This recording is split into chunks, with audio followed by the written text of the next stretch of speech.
Eh bien salut, j'espère que vous allez bien, c'est Kensei. Aujourd'hui on se retrouve pour une nouvelle vidéo pour des informations que la Toei nous ont données.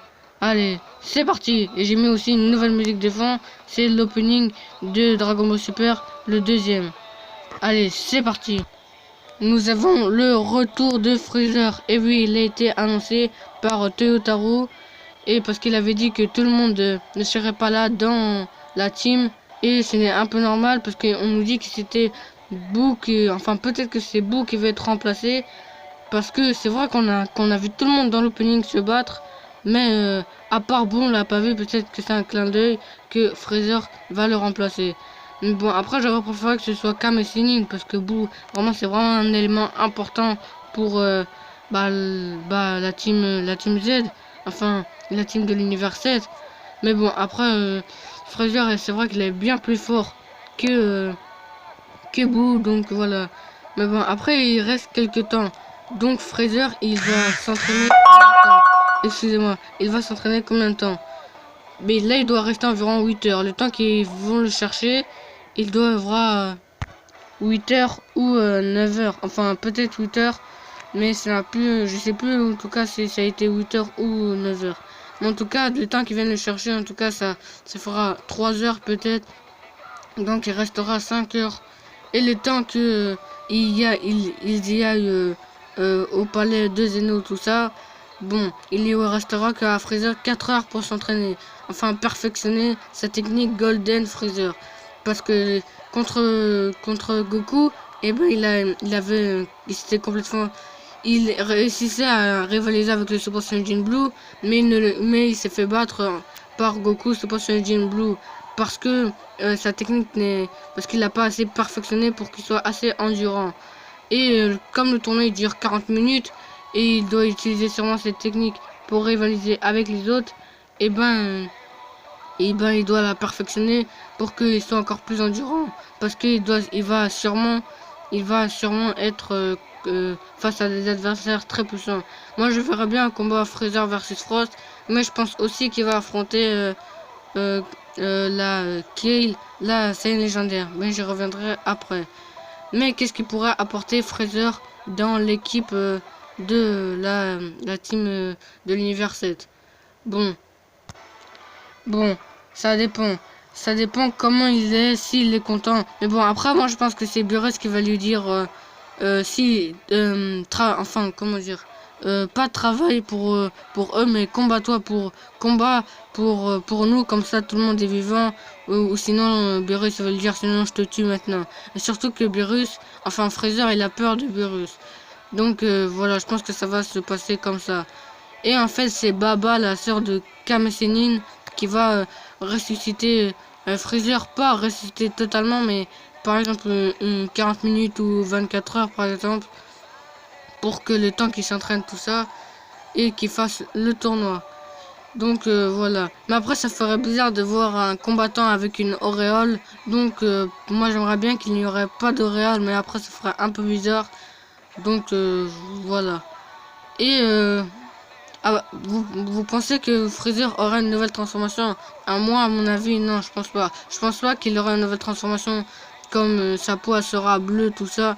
Parce que déjà qu'il perfectionne pas totalement sa technique de Golden Freezer. Donc une technique comme par exemple le Blue Freezer ou quelque chose comme ça, je pense pas qu'il aura le temps et qu'il pourra bien la perfectionner. De plus, imaginez Freezer avec dos à dos à côté de Vegeta. Par exemple, je m'explique. Imaginez que Topo il a une technique de créer des clones comme Piccolo et qu'il entoure Freezer et Vegeta et que Freezer et Vegeta sont dos à dos. Ce serait vraiment trop... Moi, ce serait vraiment trop beau. Mais bon, après, je pense pas que ça va se passer comme ça. Mais moi, pour moi, j'ai vraiment que ça se passe comme ça. Qui le jaune et le bleu, c'est pour ça que j'ai blue, golden, Freezer, tout ça. Non, franchement, je vois vraiment que ça se passe comme ça. Les deux ennemis qui sont alliés.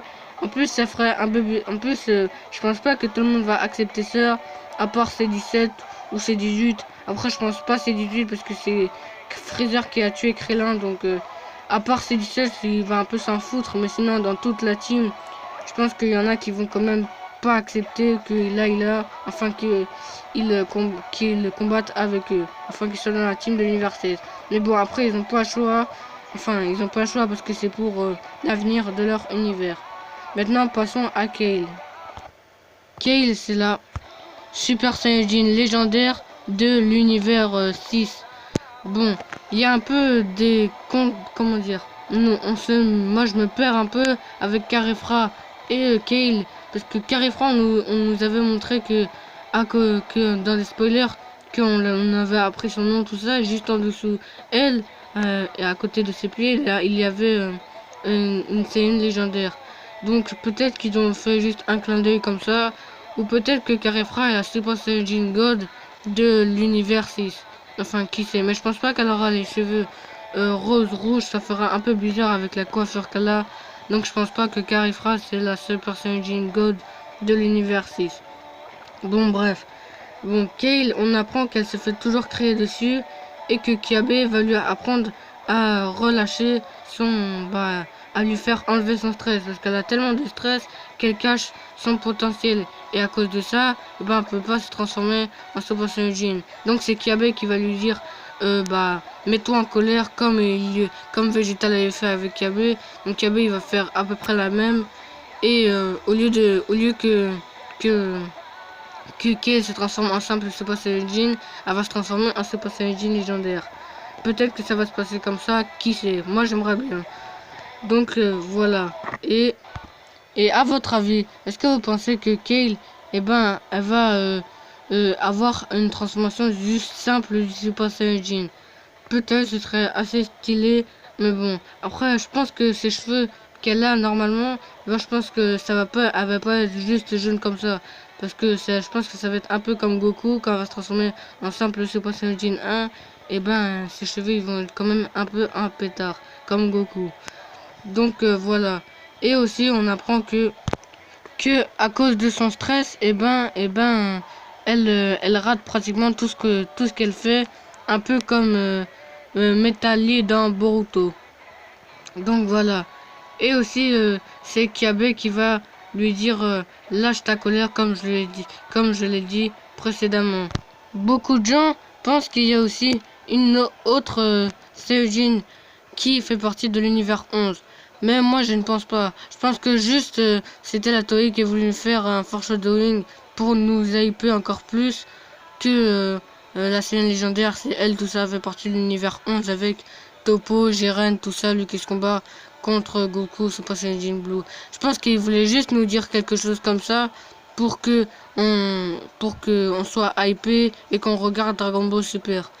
Donc parce que après s'il y a trop de Saiyans dans d'autres univers, en plus je sais même pas s'il y a une planète de Saiyans dans la dans l'univers 11, normalement non parce que c'est pas un univers jumeau à l'univers 6 et 7. Donc voilà. Mais bon, après peut-être qu'il y en a qui disent oui, elle a peut-être été exilée parce qu'elle était trop forte, tout ça. Mais bon, je ne pense pas. En plus, on peut très bien voir qu'elle a un chignon et en plus elle a les pics comme la Kale que l'on voit dans l'opening. Et même vous pouvez voir sur internet, si vous mettez Kale Super Saiyajin légende, enfin normal, et vous pouvez voir qu'elle a des pics aussi. Et je pense que Kale elle aura deux formes. Vous savez, quand on la voit aussi dans l'opening, on la voit qu'elle a vraiment des gros muscles comme ça à la Broly. Et on la voit vraiment très musclée. Et aussi dans des spoilers, on voit, c'est sûrement Kale avec qui est plus athlétique, un peu plus moins imposant. Elle est toujours musclée, mais elle est moins imposante tout ça. Mais elle a toujours des muscles. Et en plus ses cheveux, on dirait un peu les cheveux de Super Saiyajin 2 parce qu'ils sont un peu hérissés. En plus, si vous voyez bien, je suis désolé, c'est pixelisé. Et on peut voir qu'elle a des pupilles qui ont la même couleur que ses cheveux. Vert très clair. Je sais pas oui, c'est sûrement du vert très très clair. Mais on voit pas très bien. Allez voir dans les spoilers si vous avez envie. Bon. Et certains disent que beaucoup de gens appellent Kale, enfin Broly ou Broyette, tout ça. tenais juste à vous rappeler que Broly n'est pas la définition du mot Super Saiyajin légendaire. Il y en a déjà eu par le passé avant Broly. Donc voilà, c'est ça, c'est juste pour vous dire ça. Parce que je vois trop de gens dire ah oui, t'as vu Broly dans Dragon Ball Super. Ah oui, non, Broly n'est pas la définition du mot Super Saiyajin légendaire. Parce que même mes potes ils disent ah t'as vu la Broly féminin tout ça alors qu'ils savent très bien leur nom. Donc parce que je sais que beaucoup aiment Broly et moi aussi je l'aime bien, mais je l'aime pas. C'est pas mon personnage préféré non plus. Parce que beaucoup de gens disent ah t'as vu il y a Broly femme, Broly tout ça. Mais bon, je voulais juste vous dire que Broly n'est pas la définition du mot Super Saiyan légendaire. Et en plus j'ai déjà fait une vidéo dessus sur sa puissance. Et en plus j'ai préparé aussi une vidéo sur Kale. Donc voilà. Maintenant passons à Damon. Bon, Damon, on nous dit qu'il utilise des techniques d'esquive, il disparaît et réapparaît ensuite dans le ciel ou sous terre. Il utilise une technique d'autodestruction, il attend que son adversaire l'attaque, puis essaie de le contrer avec ses techniques. Il esquive en nuant NDLR, je sais pas ce que ça veut dire. Imaginez le corps de sel présent aux côtés de la capsule à remonter le temps. La première fois, il laisse cette coque ride derrière lui, une cigale, un guerrier insecte. Bon, d'approche que je comprends, et ben je pense que quand un adversaire voudra l'attaquer, par exemple, il fait une incision, une téléportation, et quand il disparaît, ça fait comme une explosion, et ça explose à son adversaire. Et ce serait bien qu'aussi, à chaque fois qu'il utilise cette technique, il change d'apparence. Par exemple, sa première apparence, c'est par exemple un peu qui ressemble à une cigale, et qu'après il pourrait ressembler, je sais pas moi, un scarabée rhinocéros ou une fourmi rouge, je sais pas, un truc comme ça. Enfin, je dis ça au hasard, mais j'aimerais bien que ce serait comme ça. Et beaucoup de gens pensent que c'est l'insecte qu'on a vu dans l'opening et on voit à côté d'un loup bleu et de la Teletubbies qu'on voit combattre contre Vegeta. Moi aussi je pense que c'est celui-là Damon. En plus on sait pas, on voit pas très bien s'il a des ailes ou pas. Et moi je pense qu'il a des ailes. Donc je pense que c'est lui Damon. Et Damon c'est aussi un guerrier de l'univers 4. Donc voilà. C'était tout pour cette vidéo. J'espère que cette vidéo vous aura plu sur quelques spoilers qu'on a appris. Dites-moi si le retour de Freezer vous plaît. Moi personnellement, moi j'aime. Je suis vraiment content que Freezer fera partie de la team de l'univers 7 et que est-ce que vous pensez que Kale a la de transformation une où elle est vraiment balèze, imposante comme Broly et une où elle est plus athlétique. Et que Damon, eh ben, il a une technique où il change d'apparence. Donc voilà, dites-moi si vous êtes d'accord sur toutes les choses que je viens de dire. Bon, moi je vous dis abonne-toi si ce n'est pas déjà fait, mets un like si tu as aimé cette vidéo. Et moi je te dis à la prochaine. Allez, salut!